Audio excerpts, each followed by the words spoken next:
Lucas, ele chegou na minha vida de uma forma muito encantadora, muito forte.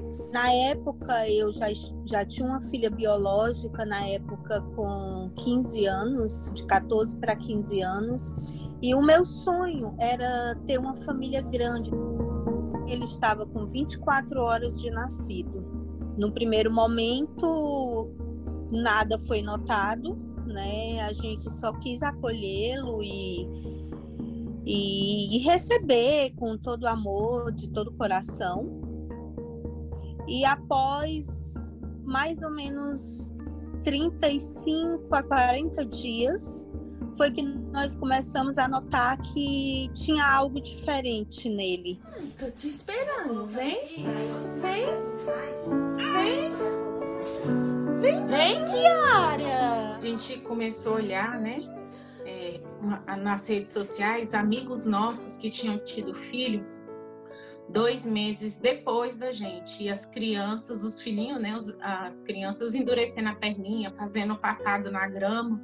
E a gente viu que a Kiara não estava fazendo aquilo, né? Ela não tá fazendo passadinha, a perna dela tá parecendo uma geleia. Aí foi quando a gente pegou e solicitou a pediatra uma consulta de emergência. Kiara e Lucas receberam praticamente na mesma idade o mesmo diagnóstico. Eles têm uma doença rara e degenerativa chamada atrofia muscular espinhal. A diferença é que quando a Fátima descobriu a doença do Lucas, 18 anos atrás, não existia nenhuma perspectiva de tratamento. As histórias do Lucas e da Kiara têm muito em comum com as histórias de outras crianças e adultos que vivem com condições raras.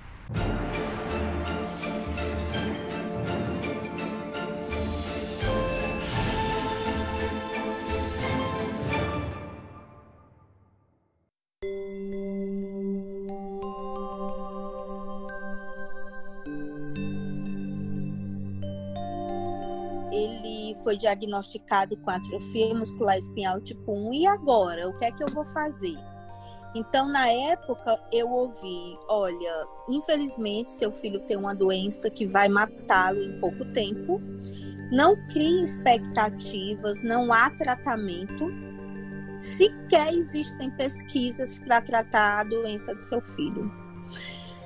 E foi aquele momento de luto em vida. E ele disse que eu aproveitasse todos os minutos ao lado do meu filho, porque ele não chegaria a 1 ano de vida.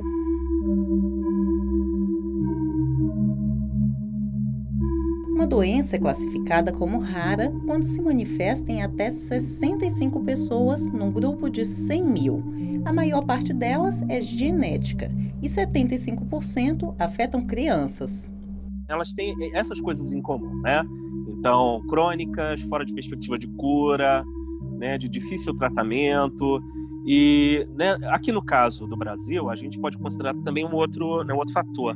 Essas doenças são doenças pediátricas também. São doenças neonatais, são doenças perinatais, que vão ter um impacto muito grande na infância.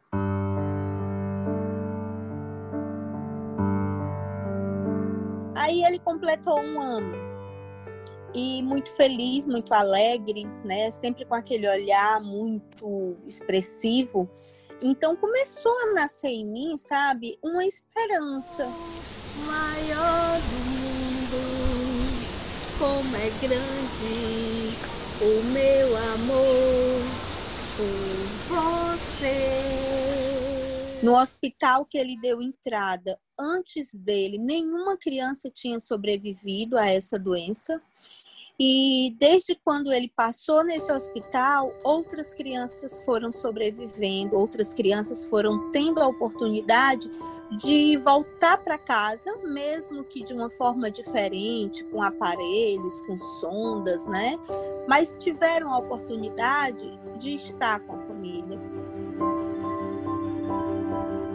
Quando a Kiara nasceu, já existiam opções de tratamento para a atrofia muscular espinhal. Um medicamento com registro aprovado pela Anvisa consegue, inclusive, conter o avanço da doença. Mas o acesso a ele esbarra em um problema. O remédio que a Kiara precisa é considerado o mais caro do mundo. Custa mais de 2 milhões de dólares, aproximadamente 12 milhões de reais. Essa medicação só pode ser tomada até os 2 anos de idade. É uma terapia gênica, uma única dose e é o único medicamento capaz de impedir o avanço da doença. A gente tem a consciência que o que ela perdeu de neurônios não volta mais. Mas também, a partir do momento que ela tomar, ela não perderá mais. Então, assim, é uma esperança enorme, né?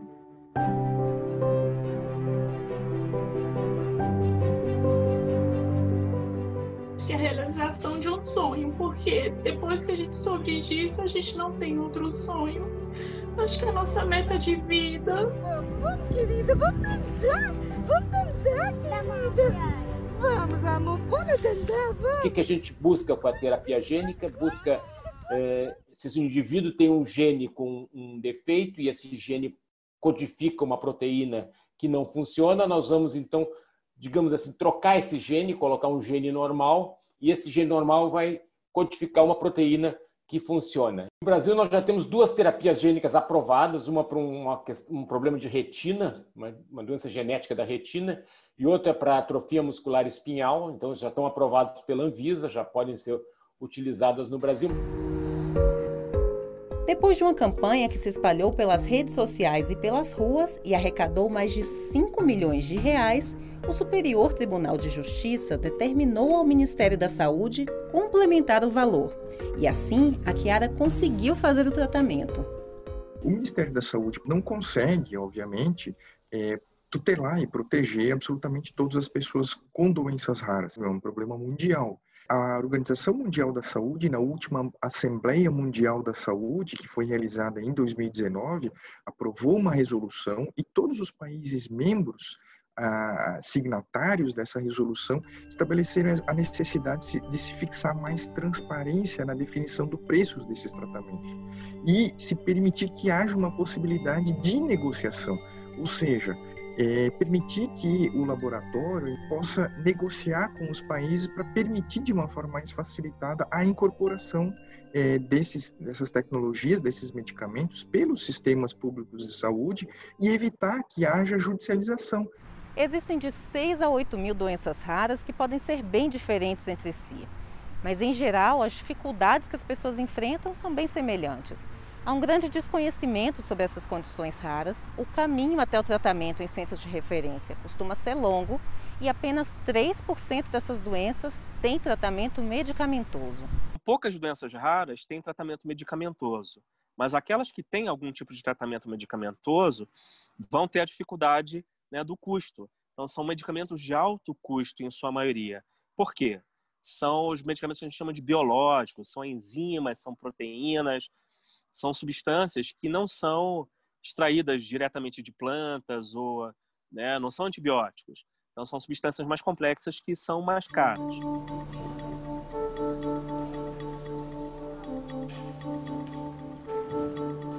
Por mais que a gente ache o SUS o melhor plano de saúde universal, a gente tem um enfrentamento muito grande com relação a protocolo clínico, dispensação de medicamentos, atraso de compras, desabastecimento, diagnóstico, até porque tem um pouco mais de uma década que a gente fala de doença rara, né? Nos anos 80, a luta dos irmãos Betinho, Chico Mário e Enfio contra a hemofilia ganhou repercussão no Brasil e fez com que muitas pessoas conhecessem essa doença rara. De lá para cá, os estudos científicos e os medicamentos já evoluíram muito e trouxeram mudanças significativas para quem vive com hemofilia, como Edileno. Antigamente não existia medicação. A medicação era repouso e plasma. Quando tinha sangramento, era sangue, tomar bolsa de sangue, essas coisas para ir repor no sangue da hemorragia. Por isso que hoje os hemofílicos do passado, que chama veteranos, tem sequelas, né? Porque não tinha medicação. Eu fiquei com sequelas nos 2 joelhos e aqui, nesse cotovelo. Quando foi em 2004, a doutora Jussara perguntou se eu queria operar, que talvez eu voltava a andar. Eu falei, opera, doutora. E aqui de Brasília, eu fui o primeiro hemofílico a fazer essa cirurgia, né? Aí deu tudo certo e aí tô aí. Eu me lembro quando a gente era criança, meu pai não andava, né? Ele e meus tios, eles passaram por esse período difícil do tratamento. Já meu primo, que também é hemofílico, já veio nessa geração que o hospital disponibilizava a medicação para você tomar em casa. Então. Só de eles terem mexido nessa situação de autorizar levar o medicamento para casa, ensinar a aplicar, né, fazer as dosagens certinhas ali, para ele mesmo fazer a automedicação ali e não depender de ficar indo no hospital só para tomar isso, foi assim uma melhora 100%. Quando você tem um paciente hemofílico, não é só ele. A doença é familiar, social, entendeu? Atinge toda a sociedade. Então, você tem que ter uma equipe de tratamento receptiva, um centro de tratamento especializado que atende esse paciente em todas as suas necessidades. Atende o paciente e os seus familiares também.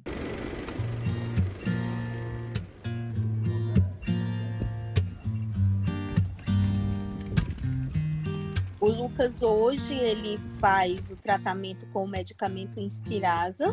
Quanto mais cedo as crianças iniciarem o tratamento, melhores serão os benefícios. Lucas já começou com 18 anos, mas nós já vimos muitas evoluções. Ele está com um olhar, ele está com uma vontade tão maior de viver que é contagiante estar perto dele.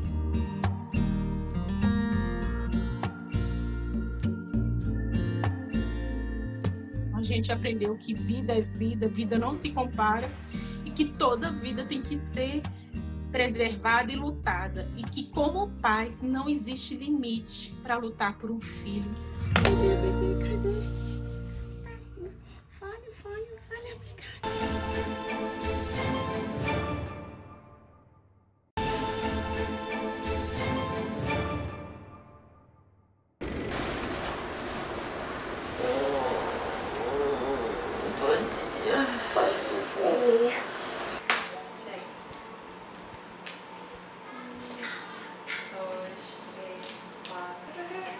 A pandemia possibilitou a gente, eu e ela, a gente construir esse filme juntas, de um dia.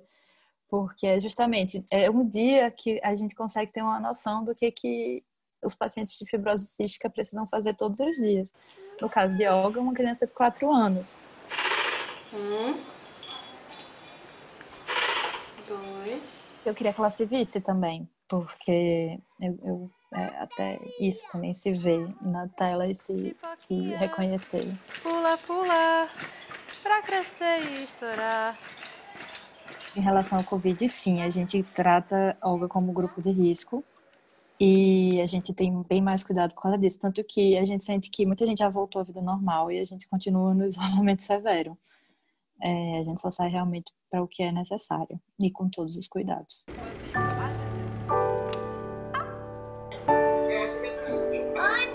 Os raros foram tidos como grupo de risco.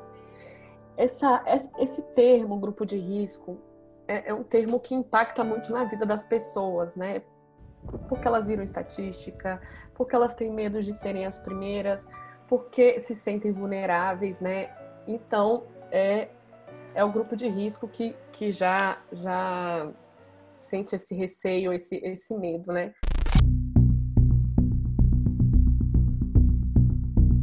Durante a pandemia do novo coronavírus, pesquisadores da Universidade Federal do Rio Grande do Sul fizeram um estudo para entender como esse período afetou a vida de quem vive com a condição rara. Ao todo, as doenças raras afetam 13 milhões de brasileiros. É uma comunidade que está se cuidando muito e se expondo pouco, realmente. O pessoal, assim, está se sentindo isolado, daí, assim, do ponto de vista psicológico. Tá? E tendo a questão desses sentimentos assim de tristeza por causa do isolamento, tá? Junto com isso vem um cancelamento de consultas ou cancelamento de exames e algumas falhas então na questão da dispensação de medicamentos ou coisas do gênero. Pela internet, quase 1.500 pessoas das 5 regiões do país participaram da primeira fase da pesquisa coordenada pela doutora Ida. Na segunda fase, são acompanhadas aquelas que já tiveram Covid-19. A Regina é uma delas. Nós tomamos todo cuidado para não ocorrer, ficamos em casa, mas a minha irmã voltou de férias, né, do exterior, e o meu irmão teve contato com ela e ele passou a doença para nós. Eu também peguei, nós dois estávamos assim, ruim ao mesmo tempo. A única coisa que ela começou a ter mais sintomas mais rápido. Graças a Deus a gente tinha já um oxigênio que ela usava e o tratamento no hospital é este. Eu demorei 1 mês e meio aí para ficar bem melhor. Foi bem lento nesse processo. E hoje eu estou em investigação das sequelas. Se durante a quarentena as pessoas com condições raras se viram diante de novos desafios, elas também buscaram estratégias para apoiar umas às outras e compartilhar informações. A Regina, por exemplo, fez diversas lives alertando para a importância do diagnóstico precoce. No caso dela, a miopatia mitocondrial só foi diagnosticada depois dos 40 anos, o que trouxe muitos prejuízos para a saúde da escritora.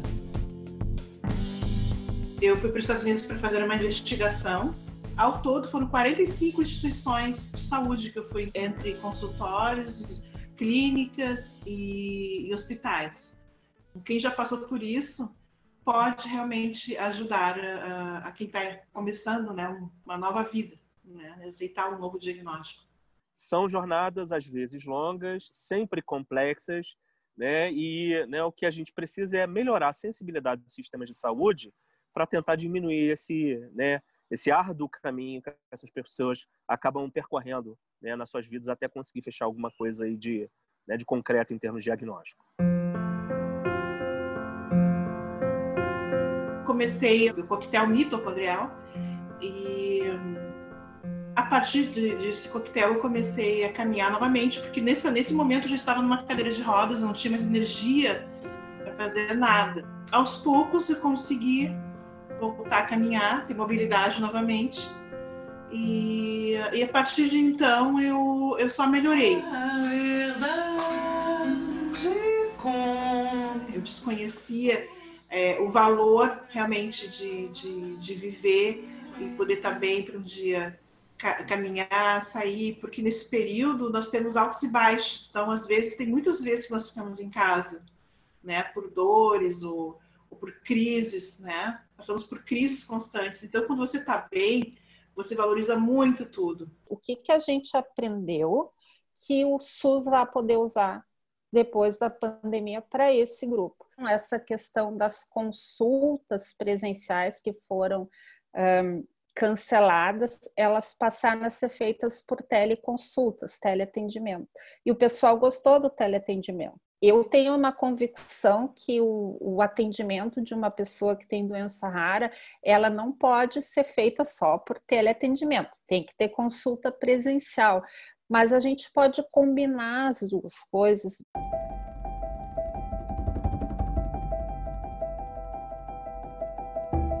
Tenho um filho hoje que tem 11 anos, graças a Deus consegui completar 11 anos. Descobri que ele tem uma doença rara com 3 anos e meio de idade, chamada mucopolissacaridose tipo 2.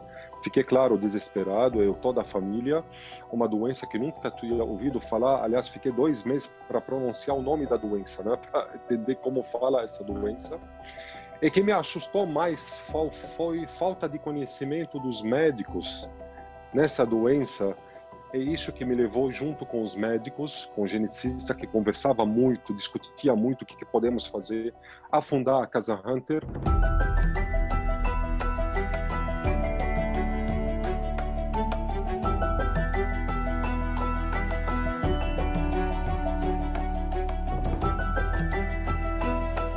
Nós somos responsáveis de trazer mais de 80% de pesquisas patrocinadas de fora do Brasil para cá, em errosenatos de metabolismo.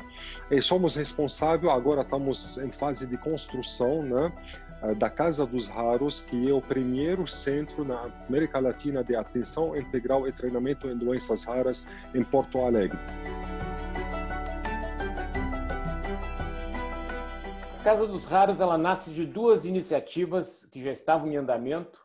Uma é o Instituto Genética para Todos, que é uma organização não governamental formada por profissionais de saúde, e a outra iniciativa é a Casa Hunter, cuja ideia é ter centros espalhados pelo país que possam dar um atendimento rápido, focalizado e preciso para os pacientes com suspeita de doença rara.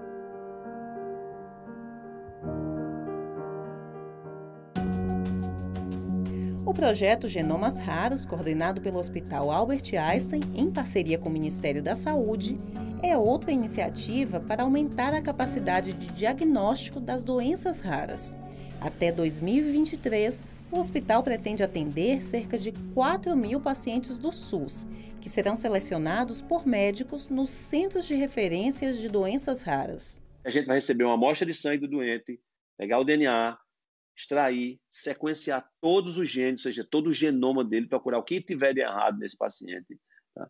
E dar uma devolutiva para o médico no centro de referência, dando um laudo dizendo o que é que a gente achou, qual foi o diagnóstico. Não, ela é de leite. Isso, vai, leva.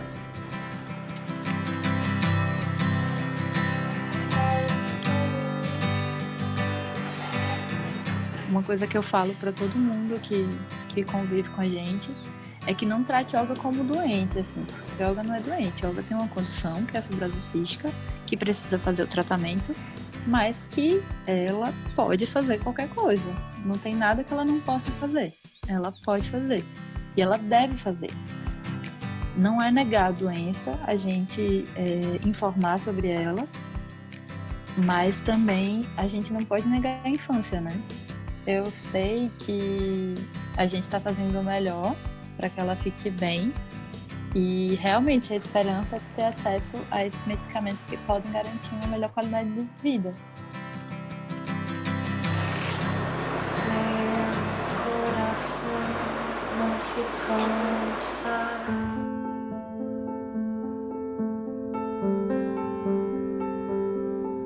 Como eu nasci com um problema cardíaco, desde pequena eu escuto não para tudo, né? Então antes era com problema cardíaco, não pode isso, não pode correr, não pode fazer isso, não pode fazer aquilo. Só que minha criação, os meus pais, eles falavam assim, não, você faz o que você quiser. Você vai correr, se cansar, você para. Quer andar de bicicleta? Vai andar de bicicleta, cansou, para. Né? Então eles nunca me privaram de nada. Então eu consegui ter uma infância, uma adolescência, uma vida adulta totalmente normal, mesmo com tanto a cardiopatia como a hipertensão pulmonar. Ela acordou tudo de uma vez, pisou o chão com os dois pés para não cair no erro de... Eu nunca dei bola para os nãos. O canal é Não Viaja Marina, uma homenagem aos nãos que eu já recebi na vida. Se as pessoas não esperam ver alguém com catéter de oxigênio quando sai na rua, não vai ser a primeira nem a última vez que eu faço algo que os outros não esperam. O meu médico, lógico que ele ficou de cabelo em pé, né? Ele falou, isso aí não pode fazer. E aí eu fui estudar também meios de fazer isso de uma maneira mais segura. Então eu fui atrás de concentradores portáteis para eu poder levar na viagem, para eu poder usar no avião, para eu poder usar no lugar que eu tivesse, né? Cada viagem, assim, se uma pessoa normal demora meses para planejar uma viagem, eu demoro o dobro. Porque eu penso como que vai ser o transporte, qual o lugar que eu vou ficar, onde que eu vou conseguir comer, se tem algum lugar que, se eu precisar, um hospital, alguma clínica por perto. Então, tudo assim, é tudo muito pensadinho, tudo muito planejadinho. Você tem que saber os seus limites, você tem que conhecer muito o seu corpo, você tem que saber até onde você pode ir e tentar se desafiar um pouquinho todo dia, talvez. Cada um tem um jeito diferente de lidar, né, com uma doença rara. Cada caso é um caso e cada história é uma história. Você tem que saber a sua história e viver a sua história com as suas limitações do jeito que você conseguir.